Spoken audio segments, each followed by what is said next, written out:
మీరు కౌన్సిలర్గా ఉన్న మీకు వరదరాజన్ రెడ్డి గారితో ఎలాంటి పరిచయం ఏర్పడింది, ఎప్పుడు ఏర్పడింది? నేను కౌన్సిలర్ కాకముందే నాకు వరదరాజరెడ్డి పరిచయం. ఎలా పరిచయం అయ్యారు ఆయన? మా ఫ్యామిలీకి ముఖ్యం కాబట్టి నేను 86 కాలేజ్ లైఫ్లో నేను చైర్మన్ అయినప్పుడే మా కాలేజీకి ఆయన చీఫ్ గెస్ట్గా ఇన్వైట్ చేసినాం. ఆయన ఎమ్మెల్యే ఉన్నప్పుడు ఆనాటి నుంచే ఆయన నాకు తెలుసు.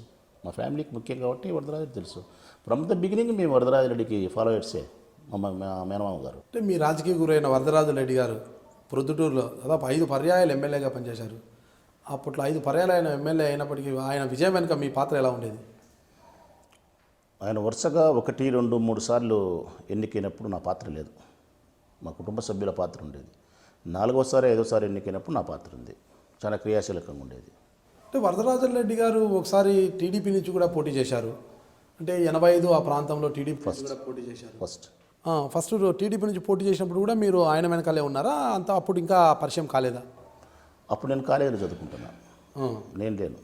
1, 2, 3 ఎన్నికల వరకు నాకు సంబంధం లేదు. ఆనాడు రమణారెడ్డి గారు రాజీనామా చేసినప్పుడు రమణారెడ్డి గారు మరి తిరిగి స్వతంత్ర అభ్యర్థిగా బరిలో నిలబడితే వరదరాజన్ రెడ్డి గారిని పోటీలో నిలబెట్టారు. అవును. అంటే ఇక్కడ మైనార్టీ అభ్యర్థి కాంగ్రెస్ పార్టీలో నిలబడ్డారు. ఆ సమయంలో మీరు కాలేజీలో ఉన్నారంటే కాలేజీలో నుంచి విద్యార్థుల తరపున వచ్చి ఏమైనా మద్దతు ఇచ్చారా లేదా? లేదు. రాజకీయాలకు సంబంధం లేదు. నా కుటుంబ సభ్యులకు సంబంధం ఉంది. నాకు సంబంధం లేదు. ఆ రోజు మీ కుటుంబ సభ్యులు మద్దతు పలికారా? ఖచ్చితంగా మేము వరదరాజరెడ్డికి సపోర్ట్ చేసినాం ఆ రోజు. అంటే మీరు పార్టీలతో సంబంధం లేదు, వరదరాజన్ రెడ్డి మీ రాజకీయ అంటే మీ కుటుంబ బంధు ఆత్మీయుడు కాబట్టి ఆయన ఏ పార్టీలో ఉంటే మీరు ఆ పార్టీకి మద్దతు తెలుపుతారంటే అది కాంగ్రెసా టీడీపీయా ఇంకోటి అనేది కాదు. ఆనాడు పరిస్థితులు అవే. ఈనాడు పరిస్థితులు వేరు, ఆనాడు పరిస్థితులు. ఎందుకు అంతలా అభిమానించేవారు వరదరాజన్ రెడ్డిని? ఇక్కడ ప్రొద్దుటూరులో ఒక డిఫరెంట్ కల్చర్ ఉండేది.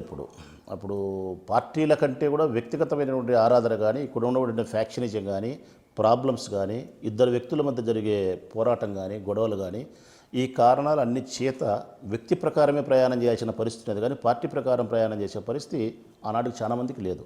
అందుకే కాంగ్రెస్ టీడీపీ అనేది ఎవరు పెద్దగా చూసిన సందర్భాలు కూడా లేవు. వ్యక్తులను బట్టే ప్రయాణం చేస్తూ ఉన్నారు. కొంచెం పార్టీలు మారుతూ వచ్చినది ఎప్పుడంటే తెలుగుదేశం పార్టీ ఆవిర్భావం నుంచే, అంతవరకు లేదు. సో ఆనాటికి మేము వరదరాజరెడ్డికి మేము ఫేవర్గా ఉండేవాళ్ళం. రమణారెడ్డికి మేము అనుకూలస్తులం కాదు నా కుటుంబ సభ్యులు.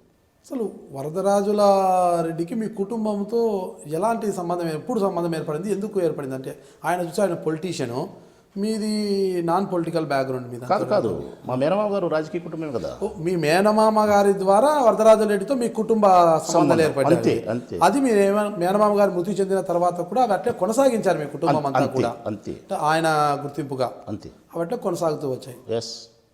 వరదరాజన్ రెడ్డికి కుడిభుజం అంటే రాచమల్లు శివప్రసాద్ రెడ్డి అనే పరిస్థితి ఉంది. అంటే అప్పుడు ఈవి సుధాకర్ రెడ్డి, ముక్తియారు, రాచమల్లు శివప్రసాద్ రెడ్డి ముగ్గురు ఉన్నప్పటికీ కూడా రాచమల్లు గారే అతనికి కుడిభుజము, అన్నిట్లో ఆయనే ఉండాలి, ఆయన లేకపోతే ఏ పని చేయలేరు అన్నంతా ఉండేది. అలాంటి అభిమానము, అంతలా ఆప్యాయత ఉన్న మీరు వరదరాజన్ రెడ్డితో ఎందుకు విభేదించాల్సి వచ్చింది? నేను మున్సిపల్ చైర్మన్ అయ్యేంత వరకు, ఇన్ఛార్జి చైర్మన్ అయ్యేంత వరకు వరదరాజరెడ్డి గారు నన్ను బిడ్డలాగా చూసుకున్నారు. తన వారసుల్లాగా అంత బాగా ప్రేమించినాడు, చూసుకోగలిగినాడు. నేను మున్సిపల్ చైర్మన్ అయిన తర్వాత కొంత స్వతంత్రమైన ప్రతిపత్తి కలిగిన భావాలతో, ఓ నాయకునిగా ఎదగాల్సినప్పుడు ఓ యువకుడు ఆలోచించే తీరుతో ప్రజలకు సంబంధించిన కార్యక్రమాలను సొంతంగా నేను చేసినప్పుడు, ప్రజా సమస్యలు పరిష్కరించే దానికోసం ప్రజల మధ్యలోకి నేను పోయినప్పుడు దానికి ఓ నామకరణం చేసినాం, వైఎస్ఆర్ వీధిబాట అని. అక్కడ మొదలైంది మా సమస్య. వరదరాజరెడ్డి వీధిబాట అని పెట్టకుండా రాజశేఖర రెడ్డి గారి పేరుతో చేస్తున్నావు, నువ్వు నాకు సంబంధించిన మనిషివి కాదు, వయస్సును ప్రేమించే మనిషివే కదా అనే బీజం ఆయన మనసులో పడింది. ఒకటి. రెండవది, ఈ అబ్బాయి కొంత స్పీడ్గా ఉన్నాడు, స్వయం ప్రతిపత్తి గల భావాలతో ప్రయాణం చేస్తున్నాడు, నాయకునిగా భవిష్యత్ కాలంలో ఎదగగలుగుతాడు, కాబట్టి ఇతన్ని ఇప్పుడే అణిచివేయడం మంచిది అన్న అసూయ ఆయనలో మొట్టమొదటిసారి నా మీద బయలుదేరింది. ఈ 2 కారణాల చేత ఆ రోజు నుంచి మెల్లిమెల్లిగా నా పట్ల కొంత వివక్షత చూపిస్తూ వచ్చినాడు. అంటే ఆనాడు వరదరాజన్ రెడ్డిని ప్రోత్సహించింది కూడా వైఎస్ రాజశేఖర రెడ్డి గారే అంటారు. అలాంటప్పుడు వైఎస్ రాజశేఖర రెడ్డి గారి పేరు పెట్టడంతో ఆయన ఎందుకు ఈర్ష్య పడాల్సి వచ్చింది? ప్రొద్దుటూరు నియోజకవర్గంలో ఉండి నా నాయకత్వంలో పనిచేస్తా రాజశేఖర రెడ్డి గారి పేరు పెట్టడం అనేది నన్ను చిన్నపుచ్చడం అనేది ఒకటి. అందరినీ నడిపించే నాయకుడు రాజశేఖర రెడ్డే కదా. ప్రొద్దుటూరు వరకు నన్ను నువ్వు గౌరవించాలా, మనందరం కలిసి కావాల్సి ఉంటే రాజశేఖర రెడ్డిని గౌరవిస్తాం. కానీ ప్రొద్దుటూరు వరకు మీరు నా మనసులో నన్ను గౌరవించాలా. నేను రాజశేఖర రెడ్డితో డిఫర్ అయితే నా వైపు ఉంటారా, మీరు వాళ్ళ వైపు ఉంటారా? క్వశ్చన్. రాజకీయాలకు రాకముందు సామాన్యుడిగా ఉన్న వరదరాజన్ రెడ్డిని ప్రోత్సహించి మొత్తం రాజకీయాలకు తీసుకొచ్చిందే రాజశేఖర రెడ్డి. అతను ప్రోత్సహించి ఎమ్మెల్యే స్థాయికి తీసుకొచ్చింది కూడా రాజశేఖర రెడ్డి గారే అంటారు. అలాంటి రాజశేఖర రెడ్డి పైన అంత ఈర్ష్య ఎందుకు ఆయనకు? అంటే ప్రొద్దుటూరులో ఆయన నాయకుడు అయినప్పటికీ ఇప్పుడు మీరు చెప్తున్న రాజకీయ గురువుగా భావిస్తున్నారు, అలాగే ఆయన ఎందుకు భావించలేదు అప్పుడు? రాజశేఖర రెడ్డి మీద ఆయనకు ప్రేమ ఉంది, ఆ రోజు ప్రేమ ఉంది, గౌరవం ఉంది. నేను లేదని చెప్పడంలే. రాజశేఖర రెడ్డిని మేమందరం కూడా ప్రేమించాలని కోరుకుంటాడు ఆయన. కానీ రాజశేఖర రెడ్డికి వరదరాజరెడ్డికి కంపేర్ చేసినప్పుడు మీరు నా మనుషులు, నా తర్వాతనే మీకు రాజశేఖర రెడ్డి అనేది ఆయన, నా ద్వారానే పోవాలా, బైపాస్ చేయకూడదు అనేది ఆయన అభిప్రాయం. కానీ మేము స్వతహాగా రాజశేఖర రెడ్డికి అభిమానస్తులము. నేను వరదరాజరెడ్డికి అభిమానస్తుని కాదు, నేను రాజశేఖర రెడ్డికి అభిమానస్తుని ఎప్పటికి కూడా. మా తాలూకా పులిన తాలూకా 78 సంవత్సరాలు రాజకీయాల్లోకి వచ్చినాడు. నాకు 5 సంవత్సరాలు 7 సంవత్సరాలు 8 సంవత్సరాల వయసు ఉన్నప్పటి నుంచి రాజశేఖర రెడ్డి గారిని నేను చూస్తానా. మేము రాజశేఖర రెడ్డి గారికి చాలా దగ్గరగా కావలసిన వాళ్ళం రాజకీయంగా.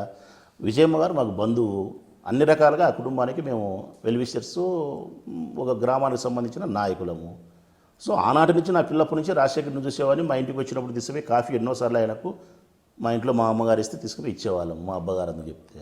సో ఆనాటి నుంచి రాజశేఖర రెడ్డి మాకు ప్రేమ. రాజశేఖర రెడ్డి వల్ల వరదాడి మీద నాకు ప్రేమ కలిగింది తప్ప వ్యక్తిగతంగా వరదాడి మీద నాకు ఒక ప్రత్యేకమైన ప్రేమ అయితే అట్లా లేదు నాకు. ఇక్కడ మీ మేనమామ గారి వల్ల వరదరాజరెడ్డితో ప్రేమ కలిగింది, ఆయన వల్లే మేము ఆయనకు దగ్గర ఏమని చెప్తున్నారు కదా. వరదరాజరెడ్డి గ్రూపులే ఉండేదానికి కారణం మా మేనమామ గారు. నేను ఎంటర్ అయ్యేదానికి, ఆ గ్రూపులోకి ఎంటర్ అయ్యేదానికి కారణం మా మేనమామ గారు. నేను ఆ గ్రూపులో కొనసాగేదానికి కారణం రాజశేఖర రెడ్డి.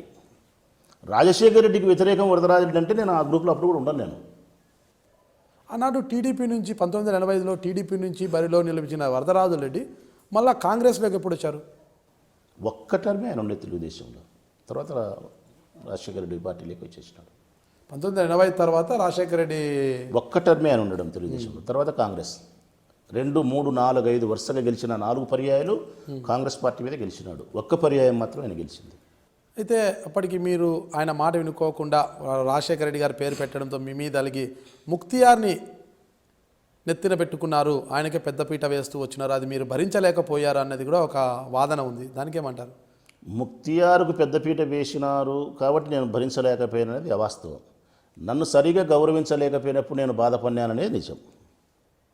నన్ను సరిగా గౌరవించకపోవడము, నాకు ఇవ్వాల్సిన ప్రాధాన్యతను ఇవ్వకపోవడము నేను భరించలేకపోయినా. మీకు ప్రాధాన్యత తగ్గిపోవడానికి గల కారణం కేవలము మీరు రాజశేఖర రెడ్డి గారి పేరు పెట్టడమేనా, మరి ఇతర కారణాలు ఏమైనా ఉన్నాయా? రాజశేఖర రెడ్డి గారికి ఎప్పుడైనా నేను రాజశేఖర రెడ్డి గారికి సంబంధించిన మనిషే అనే ఒక అభిప్రాయం అయితే, అంతకంటే పెద్ద అభిప్రాయం నేను ఎదుగుతాను, భవిష్యత్తు కాలంలో ఎప్పుడైనా తను ప్రమాదం అవుతాడు అనే అతని భయమే నన్ను దూరం పెట్టింది. నేను మీ రాచమల్ల శివప్రసాద్ రెడ్డి, వైసీపీ ఎమ్మెల్యే, ప్రొద్దుటూరు. మీరు చూస్తున్నారు ఐ డ్రీమ్ న్యూస్.